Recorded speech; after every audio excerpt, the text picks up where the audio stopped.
few things that we can do, and one of them is just scheduling in some movement time. So even if you have to get your diary out at the start of the week and plan it around, whatever work appointments you may have or appointments you have with the kids, but really just scheduling in at least 15 minutes a day that you can move, and whether or not that's getting outside for a walk or, jumping down on the floor and doing a Pilates workout or some yoga. Those, just planning that in is a really big thing. Another one is, if you are seated and doing a desk job of any kind, is to make sure that you program in breaks where you can get up and move and walk around. So, hello everyone, welcome to the Eatplayfit podcast. Today I am talking to Kate Boyle. Kate Boyle is passionate about holistic health and movement. Kate owns and operates Mind and Movement Pilates, a Pilates and wellness studio in Melbourne, Australia. Having been an elite level dancer, she gravitated to a career in health due to her love of movement and wanting to get a better understanding of nutrition to improve overall health and performance. She has extensive training and qualifications in Pilates and various other movement modalities, including the Gyrotonic Expansion system and classical ballet. A qualified nutritionist and food scientist, Kate has worked within the health and nutrition field for more than 16 years and is passionate about helping women move well, eliminate pain, and live a balanced life and make being healthy easy. For more information and to check out her online health and movement membership, please head to www.mindmovementhealth.com.au. That's www.mindmovementhealth.com.au. You can also follow her on Facebook and Instagram at Mind Movement Health. And I hope you enjoy this conversation. Hey Kate, welcome to the Eat Play Fit podcast, and thank you for talking to me on a weekend. How are you doing? I'm great. Thanks. Thank you so much for inviting me to come on the show. Yes, so for the listeners, tell me a little bit more about yourself. What do you do? Who do you serve? Sure. So my name's Kate Boyle, and I'm located in Melbourne, Australia, which you can probably tell a little bit from my accent. And I am a Pilates instructor and a nutritionist, and I serve two audiences. I have an in studio or in person business. So I have a Pilates and wellness studio, and I serve people generally that are injured or need some help with their health. And so they come in for in person classes. We do rehab work. I do nutrition consults. And online, I'm also online. I have an online membership. So that's a health and movement membership, which is for women, which we really dive in. We do Pilates workouts, we have healthy recipes, and we have guest experts that come in each month and deliver on different health and women's health issues too. So yeah, I serve a few different people, but generally all within the health and wellness area. Yes, that is so awesome. It's amazing. You were into classical ballet before, and then you switched to health and wellness. As I was reading your bio, Gyrotonic Expansion system caught my eye. Can you tell us a little bit more about that? Sure. So that's another movement modality, and it's one of those things a lot of people haven't heard of before. But it's a system where you can either just use a chair or the mat, or they have equipment like a pulley tower. And it's similar to the Pilates in that we focus on the breath and movement and really connecting the movement. But gyrotonic really has a lot more spiraling in it. So lots more rotation happening through the body. As we extend our arm, we spiral the arm up for everybody that's watching on video. So there's a lot of more waving, rotation. And so I guess in a sense, it's almost that next level to Pilates. A lot of Pilates movements are quite linear in one sort of plane of movement, whereas gyrotonic will take your body in all different movements and rotate it at the same time. So it's a type of, I guess, more advanced movement system, and it's commonly again used in the sort of dancers field, and then also again for rehab as well. That is so awesome. So I have scoliosis, and not only my spine is curved, it is also rotated. I wonder if it helps people with scoliosis as well, or if there is a connection. Yeah, it definitely would. So again, similar to Pilates, it's about balancing up the muscles within the body, making sure that we're using all our muscles, the back line of our body, the front line, our postural. So again, in gyrotonic, we have this centering that we really work on. So again, connecting to our core and our pelvic floor muscles. So it's really great for things like scoliosis, but also even if you've just had a shoulder injury or a hip injury, you're still going to be getting great benefit from it. Yeah, absolutely. So let's talk about maybe, people are always complaining about chronic pain. I don't know of one person who does not have some kind of pain or injuries. What are some things people can do so they can prevent these things? Well, I think so many more of us nowadays are either at home or working from home with everything that's sort of happened in the last year and a half. So I know a lot of my clients are sitting at their desk for a lot of their day, and potentially sometimes it's longer because, they're interrupted throughout their day at home more. So there are a few things that we can do, and one of them is just scheduling in some movement time. So even if you have to get your diary out at the start of the week and plan it around, whatever work appointments you may have or appointments you have with the kids, but really just scheduling in at least 15 minutes a day that you can move, and whether or not that's getting outside for a walk or, jumping down on the floor and doing a Pilates workout or some yoga. Those, just planning that in is a really big thing. Another one is if you are seated and doing a desk job of any kind, is to make sure that you program in breaks where you can get up and move and walk around. So whether or not that's, every time you're on the phone, you can just, have a stand up and chat standing rather than sitting. You can also set a lot of computers allow you to set like a timer on your computer. So it goes off every half an hour, and that's just your reminder to get up and have a walk.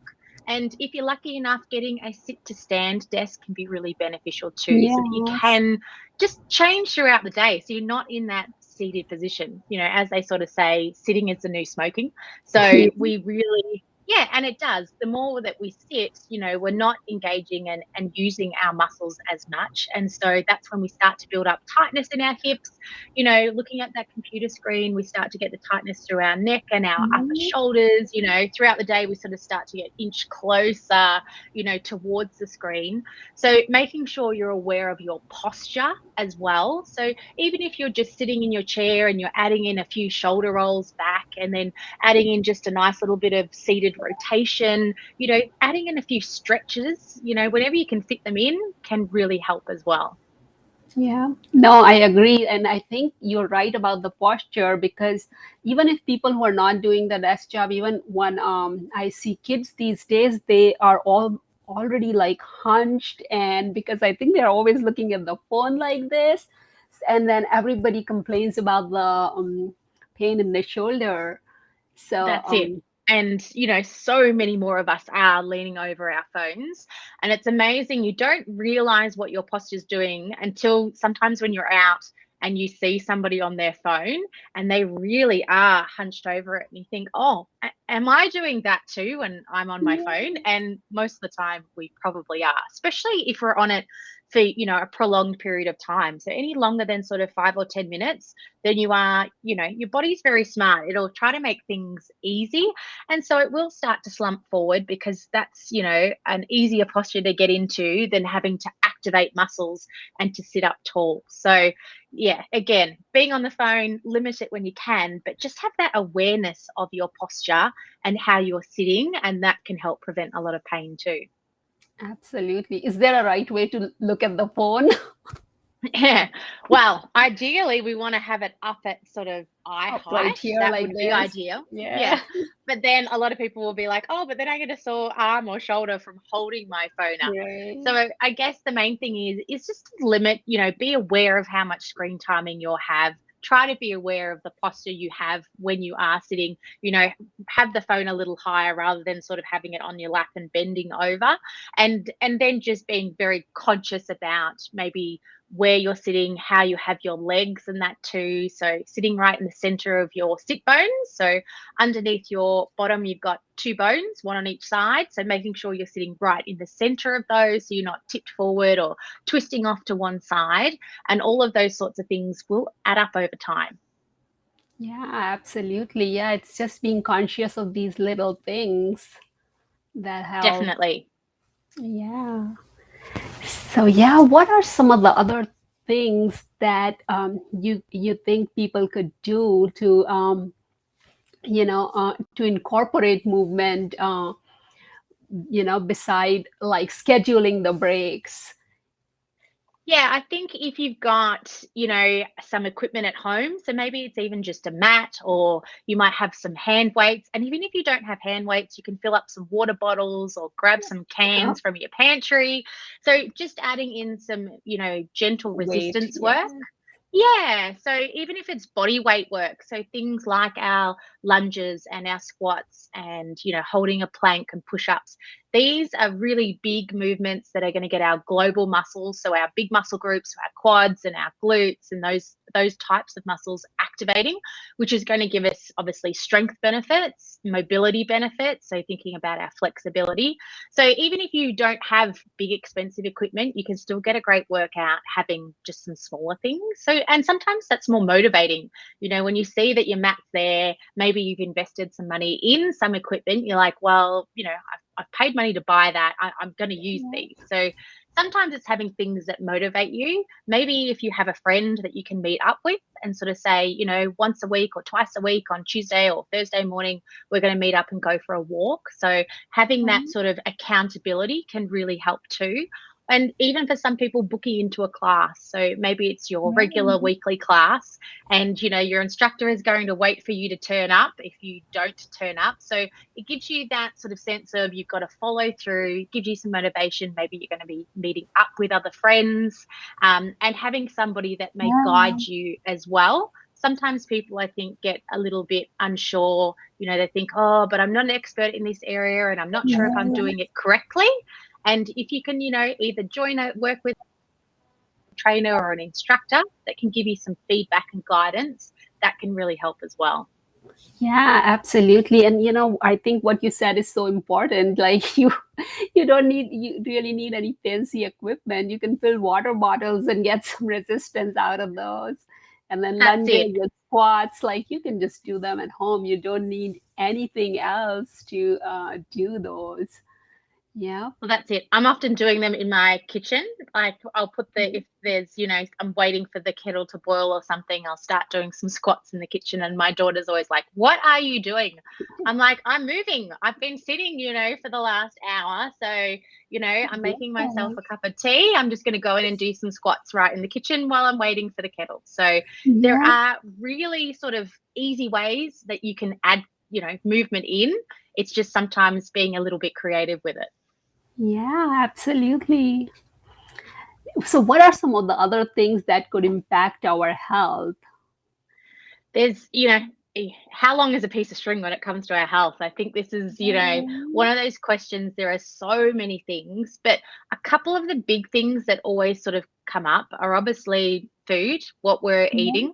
So if we can, we want to be trying to eat a whole foods diet. And that just means going back to foods that are in its whole form, that doesn't have a list of 10 ingredients. So no packets, going back to, fruits and vegetables and whole grains, good fats, so things like your olive oil and your avocados, walnuts and almonds, these foods that Yeah. have good fats in them that are really nourishing.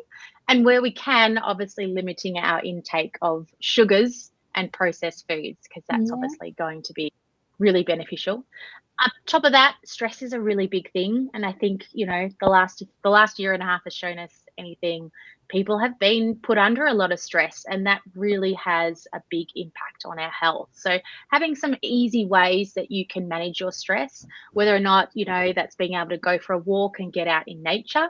Maybe it's meditation for you. It could be journaling. So it can look really different for everybody, but just making sure that you are aware of that and carving out some time in your day that you can de-stress and do some of those activities, whichever one sort of may suit you.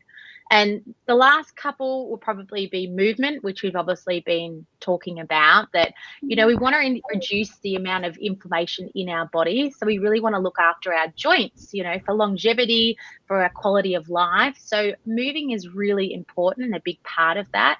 And adding in some strength work where you can is obviously going to help build your muscle mass. And at the same time, it boosts your metabolism. So I think that's, just one of those bonuses that, if we are building muscle mass, it's great for our physical health. We're going to boost our metabolism, and it's also going to be really beneficial for our brain health too.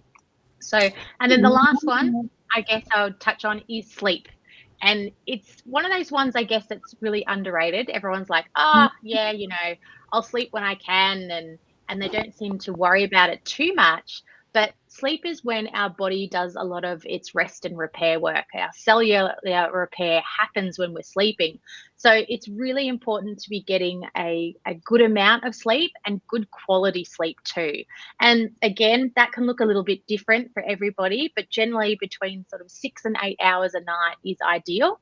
And making sure that if we can, going to bed around about the same time each night and then waking up at the same time each morning, because our body does work with a circadian rhythm, and it will be a little bit different. Some people like to wake up earlier than other people, but if we can really work with our circadian rhythm, we're going to find that we do get better quality sleep than trying to fight against it.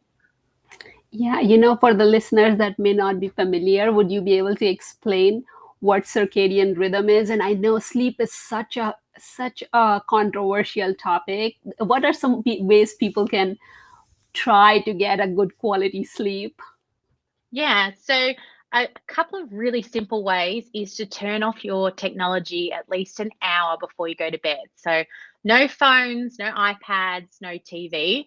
And what that can help do is those devices emit blue light, and blue light is very stimulating, and it reduces our production of melatonin. And melatonin is our sleep hormone that helps us sleep. So in the evening, melatonin within our body should start to rise, and that's sort of the signal within our body that it's time to sleep, it's time to unwind. And then in the morning, melatonin will start to drop as we start to wake up. And that is the natural sort of circadian rhythm that should happen. Now, it is different. Some people, we say are early risers, and so they like to get up earlier in the morning and go to bed earlier at night. And then you have people that we often say are night owls, and they tend to want to stay up later and sleep in more. And neither is wrong. It's just everybody's obviously body is very different. And if you can work with that, if it's possible with your job and your lifestyle, and you know what type you are, you're either a morning person or a night person, if you can work with that, you're going to get better quality sleep. Also, within our sleep, if we can make sure our bedroom is cool, so you don't want it to be too hot, otherwise you're going to be tossing and turning all night. And then having really good sleep hygiene. So, just making sure that you have a bit of a routine, like we do with our kids, we set them up, we might bath them, we read them a book, we get them ready for bed. So it's kind of signaling to your brain, oh, we're unwinding, we're not doing any stimulating activities.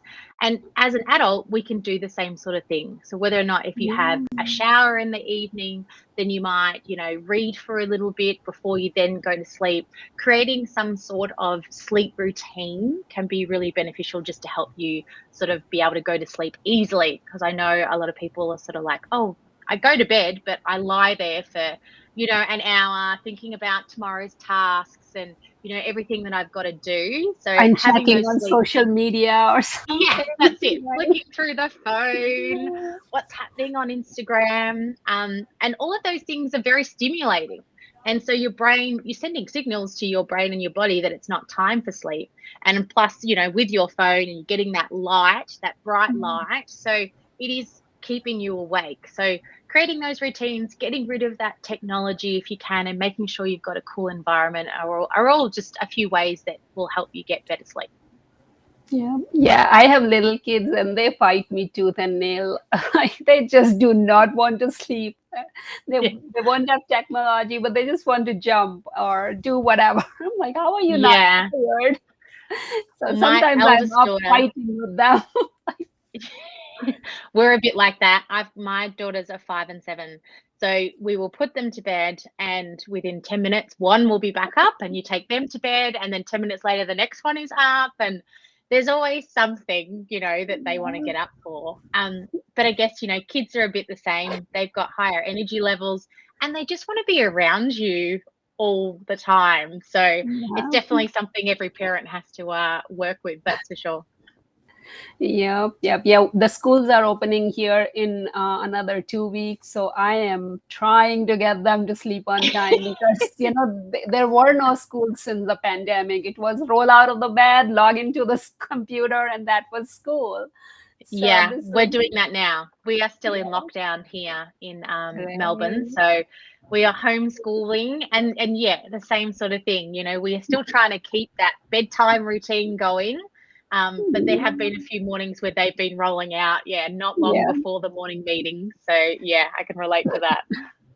It will be such a difficult habit to break because I realize my son is not a breakfast person and he wants to eat a little bit later. And we could never do that when he had to go to school. But with the homeschooling, they could snack while studying. It was just an interesting dynamic. That's it. I'm sure the kids have enjoyed some of the aspects of homeschooling. Oh, they loved it. My daughter, she never went to school. She only did the online school. So she is not very excited about going to an actual school. The only thing she's excited about is the school bus. So really? That's something she's looking forward to. But she's no, why are you sending me to school? Well, that's it. If they don't know any different, my 5-year-old she's just started school this year. So she had some school, and then we went back into another lockdown. And I said to her the other day, I said, "You looking forward to going back?" And she's like, No.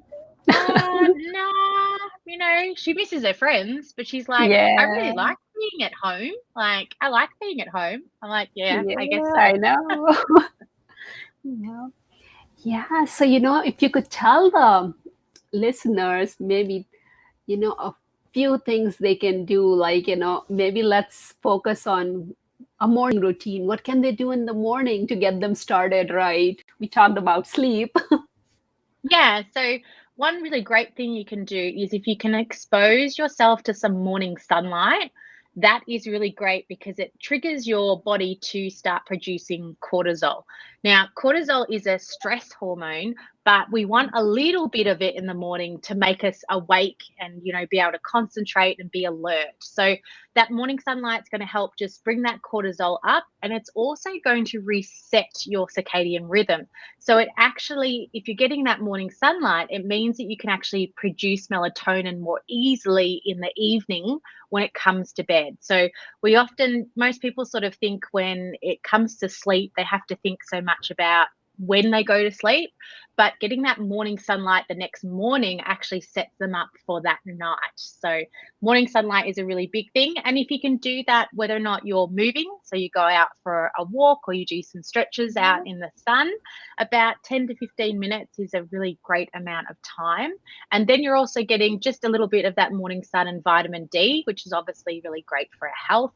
And that morning sun, especially for us here in Australia, is a lot less harsh. So we're not getting that UV that can, lead to skin cancer and all that sort of stuff too. So that's a really great thing to do, is just get out in the morning, get a little bit of sunlight, moving your body. So whether or not, as we said, you're doing a few stretches, yoga, just going for a short walk, that can be great just to get your circulation going, wake up your metabolism. So as you're sort of saying, a lot of people aren't hungry in the morning. So if we can just get moving a little bit, it kind of signals our body that we're waking up. The gastric juices start to move, and that's when we might then start to feel like, we are starting to feel a bit more hungry. So that's a great thing. Obviously, adding in breakfast. So if you can add in a healthy start to your day, and when we say healthy, that looks a bit different for everybody, but really we're looking for a nutrient-dense meal, and that means that we want some carbohydrates, some good fats, and some protein. So there's a few different ways. That could be you're having some eggs with some grilled mushrooms, and some spinach and tomatoes. So that would look like, a balance, maybe some avocado for your good fat. Or you could have a smoothie where you've added in, some fruit, maybe some berries, some avocado for your good fat, or peanut butter, almond milk. So getting a mix of those nutrients is really going to be, again, great to set you up for your day.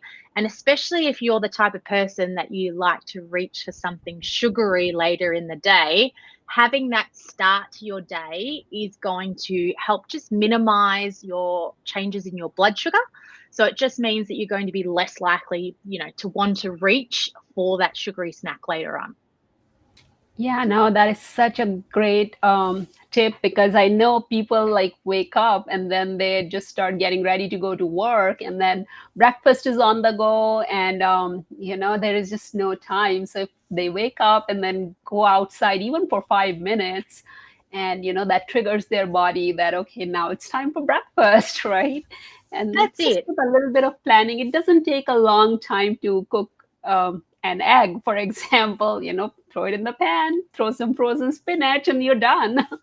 That's it. Or you can make things the night before. So things like chia pudding. So, chia pudding is just chia seeds, which is really healthy for you because they've got omega-3 fatty acids, which is our good type of fat we need. You can put in either normal milk, almond milk, coconut milk, as well.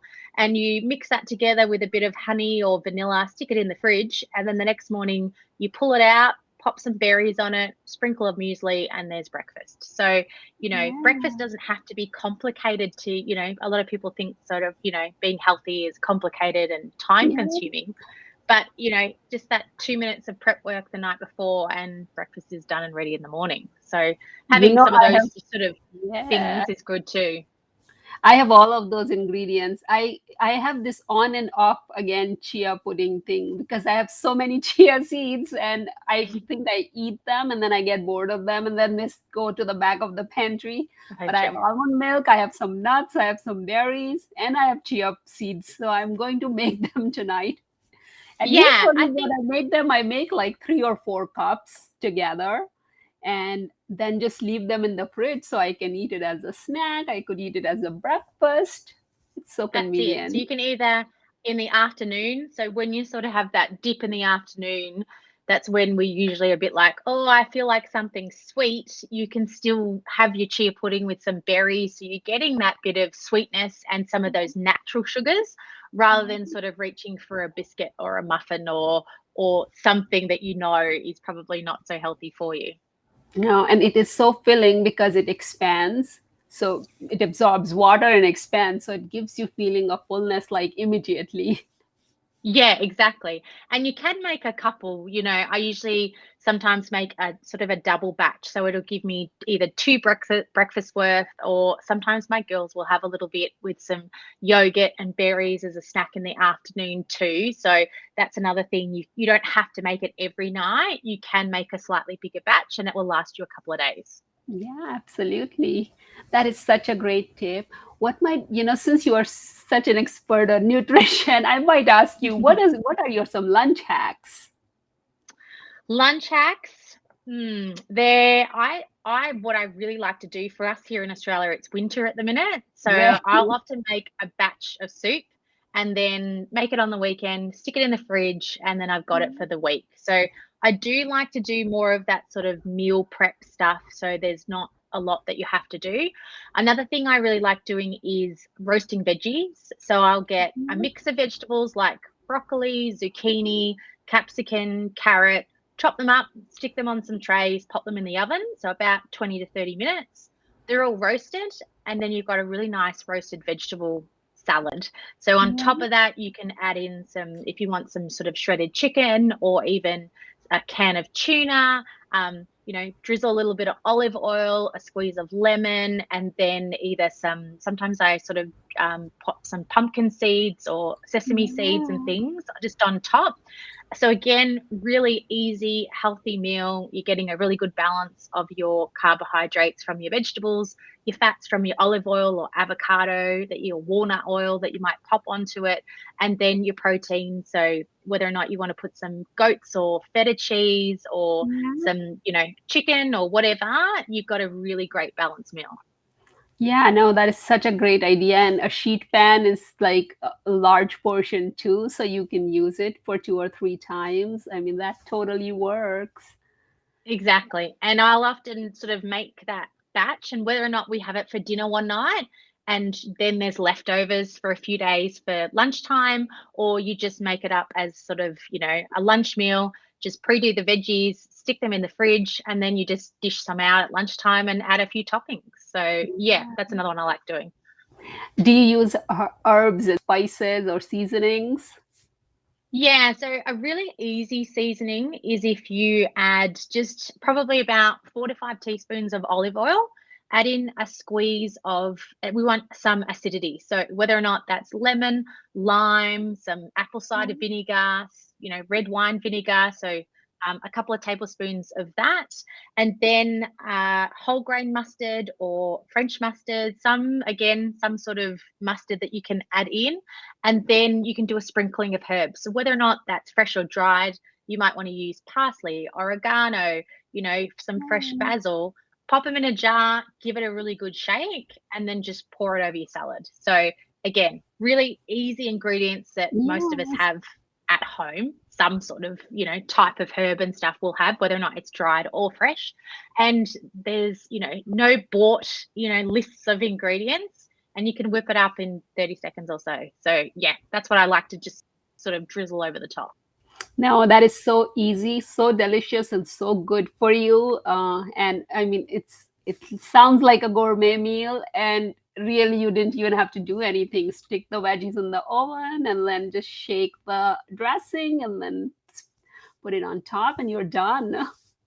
That's it. And we know, the vitamin A, and that we need to absorb with fat. They're fat soluble vitamins. So having that olive oil or that avocado and that good fat, within those veggies means that you're going to absorb those vitamins more easily. So it is important, a lot of people are like, oh, I don't want any dressing on my salad. Maybe they're thinking they have to watch their weight or whatever. It does matter what type of dressing you have. Like if it's mayonnaise or something, then no, that's not going to be as good for you. But if it is things like olive oil, avocado oil, walnut oil, those types of dressings will actually help you absorb more of the nutrients from those vegetables. So it is good to add on. Yeah, and also they make the food taste good, because a lot of time when people are eating for good health or trying to lose weight, they think they have to eat boring food. No, you don't. You can make No, food taste good. that's it. And, it's got to taste good. Otherwise, we're not going to go back to eating it, are we? That's why we go, oh, I'm going to reach for, the burger instead because that's got more flavor. So don't Right. be scared, I guess, of adding fat in for flavor, okay? Because majority of the time, one, it's going to improve the taste of the food, but two, if it's our good types of fats that we've kind of been talking about this morning, it's actually going to be really beneficial for your health as well. Yeah, I know fat, like people either demonize carb or sugar or fat, but really, a balance of everything is all you need. And people are actually scared of adding fat because everything is low fat. Like they're on either end of spectrum, or there is another end where I'm not going to eat any carbs and sugar, and I'm just going to go keto and drink fat. So Yeah. it's crazy. Exactly. And it really comes down, every person is very different. And, a lot of people sort of will come to me and sort of say, oh, you're a nutritionist. What diet is best? And, every person is very different. They live in different areas, they have access to different foods. So it's really finding something, a diet that suits you and your body. But we know at the end of the day that we don't need to cut out any of the food groups unless, unless you're a celiac and you've got an autoimmune condition and therefore you shouldn't eat gluten.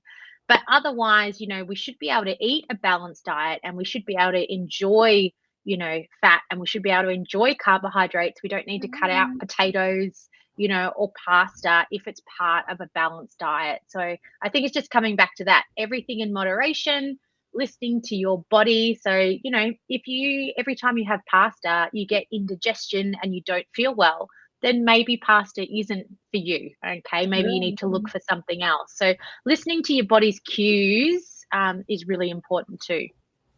Yeah, absolutely. Have you find, you work with movement so much. Have you find a relationship between, I think you did mention that moving helps kickstart your metabolism, how when we age, or at least people say that I am putting on weight because I am older, my metabolism has slowed down, and sometimes they are just excuses, or maybe there is some truth to it.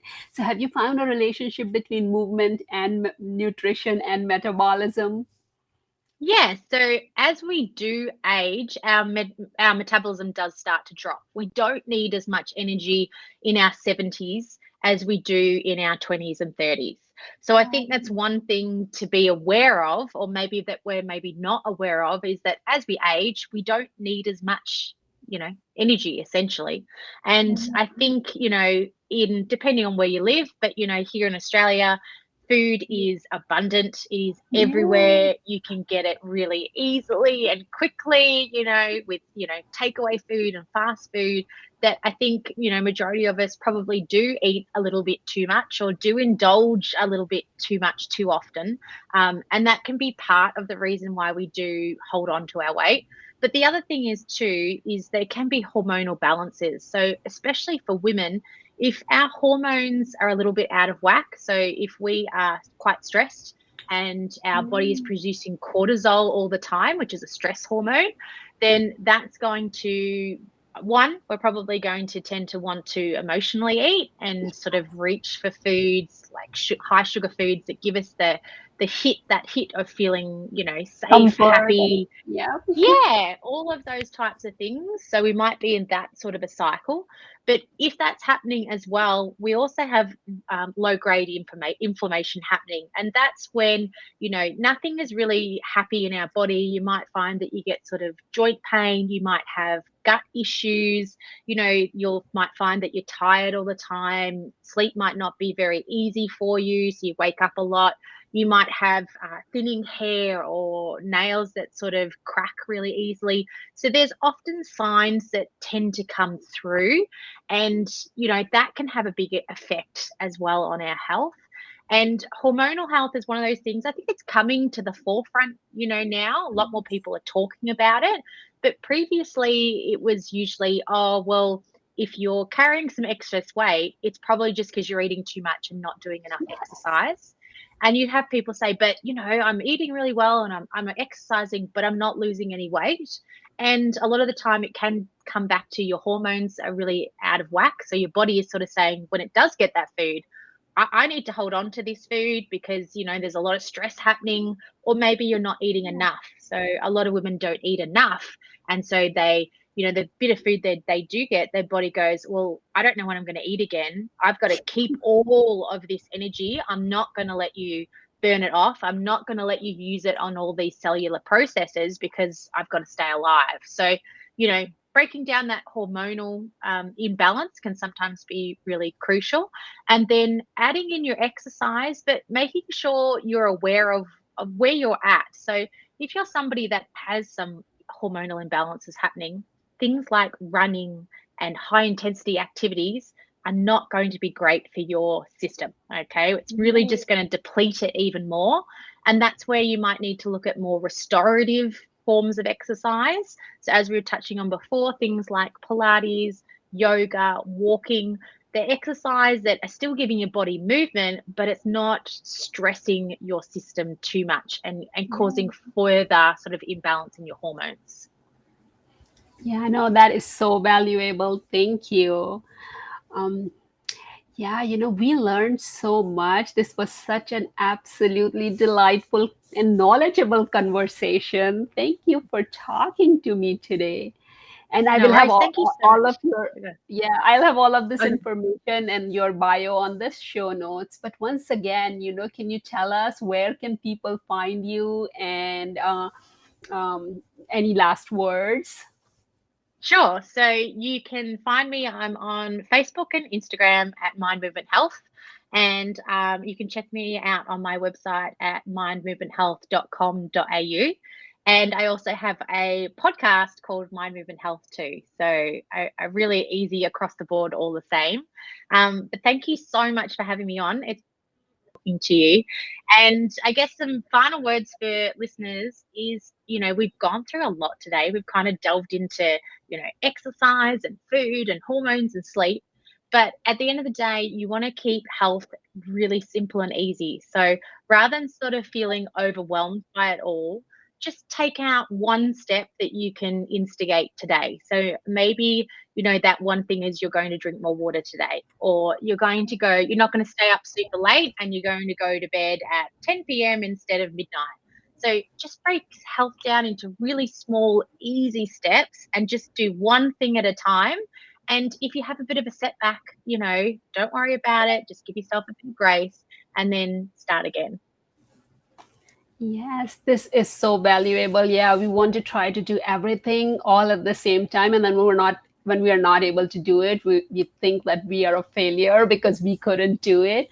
But really, it is just adding one thing at a time. And that is how that is not only simple, that also gives you confidence that, okay, you mastered this one thing, and then you can move on to the next one.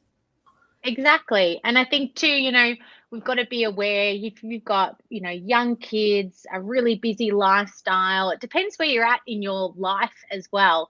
If you've got lots of things going on, just add in that today you're going to drink more water, or this week, your goal is to drink more water. That's something you're already doing anyway. So it's really easy to add to that rather than sort of going, oh, this week I'm going to go to the gym 3 times a week when you haven't been going at all. Because, setting those types of goals, it can sometimes just, you don't go once or twice and then you go, oh, well, I'm just going to give that up straight away. So I think making it as simple as you can for yourself is just a really easy place to start. Yeah, absolutely. All right. Thank you so much once again. This was a delightful conversation. I really appreciate you coming on, and that too on a weekend. Thank you. No worries. Thanks so much. This episode is brought to you by Desk Job Weight Loss Program. Hi, I'm Allison with Desk Job Weight Loss Program. What you are going to learn here will change your health and your life forever.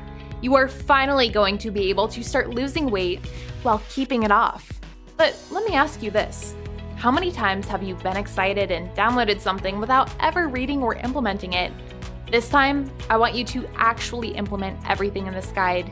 I invite you to try out the Desk Job Weight Loss System with one of our coaches. Commit for only 7 days and leave the rest up to us. We will focus only on 3 simple habits for 7 days that make it super simple to jumpstart your weight loss with quantum habits that allow you to make losing weight part of your everyday life. These habits will become automatic and create a permanent lifestyle change rather than another thing you try and just don't stick with. These are the same methods hundreds of clients have used to lose weight and keep it off while working on very demanding projects and managing busy teams and families. You'll never know unless you take a chance and invest in yourself. Sign up today.